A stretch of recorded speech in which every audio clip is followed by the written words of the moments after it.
Hello there, Amber here, coming at you from Salina, Kansas.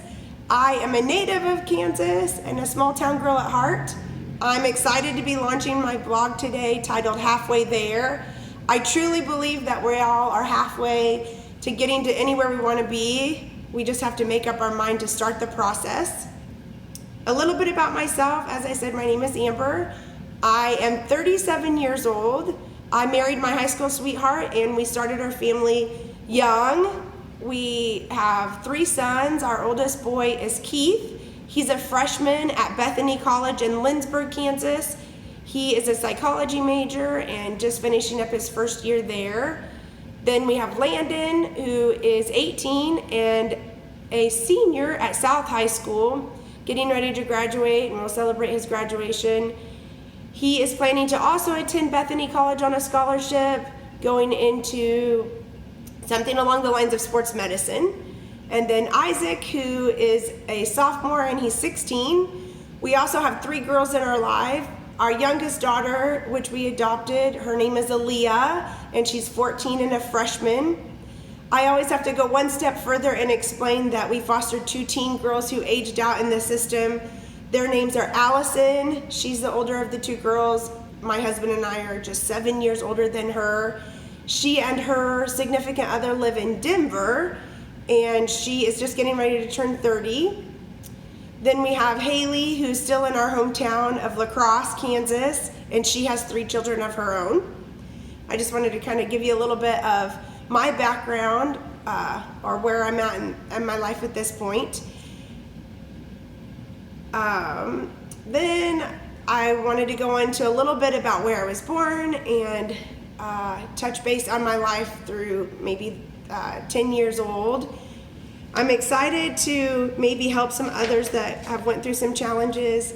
It's been said to me like, wow, Amber, you've been through a lot considering your age, and I honestly believe that everything happens for a reason. I think I've learned some of the biggest lessons after hardships in my life. I was born to teen parents in Norton, Kansas, a small town in western Kansas, and my mom always tells a story. She makes it sound so exciting or wild. She was sent to a girls' home here in Salina, where we actually reside. She was 16 years old when she conceived me. She and my dad were both 16 years old, and she was sent to the Ashby House, is what I'm assuming. It's like a home for girls and children in struggling or challenging situations.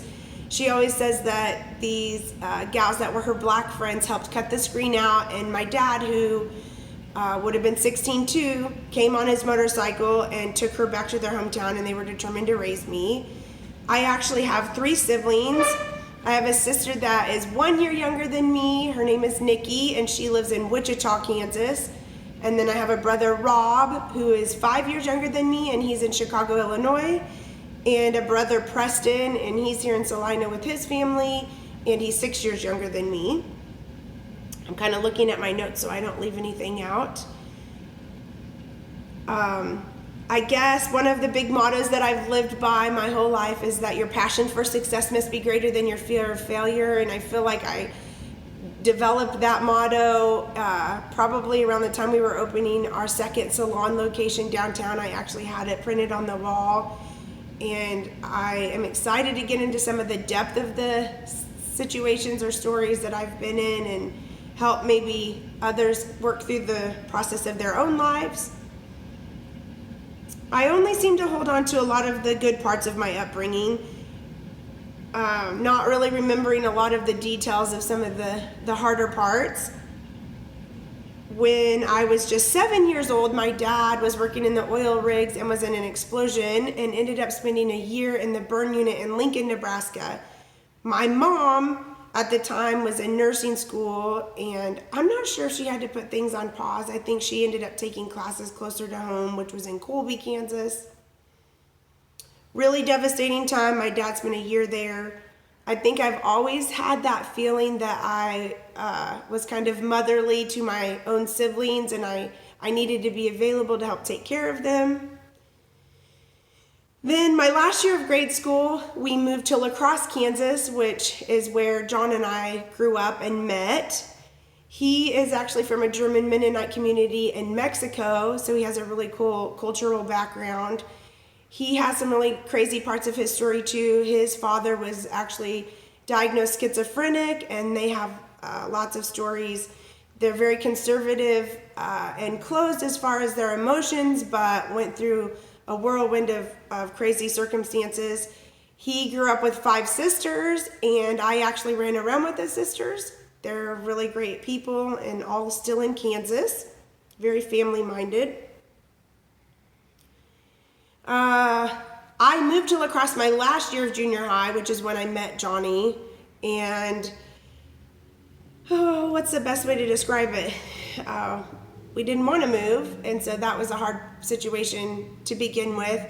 And I'm not even really sure what year our house burned down, but a few years after moving to La Crosse, we lost our home to a house fire. It was determined by the fire marshal that a power line was hitting my brother's clubhouse that my dad had built and started the dry grass on fire. It was very dry in the area at that time. There had been speculations about other crazy stories, but that is what was determined. My dad was a deputy when I was growing up, and my mom was a nurse at the local hospital. She did become a nurse, and so against all circumstances, they still pushed through it and became successful individuals. I started to realize that a lot of good comes from bad tragedies in life very early on, and I'll go a little bit more into that in my upcoming clips. I look forward to sharing more.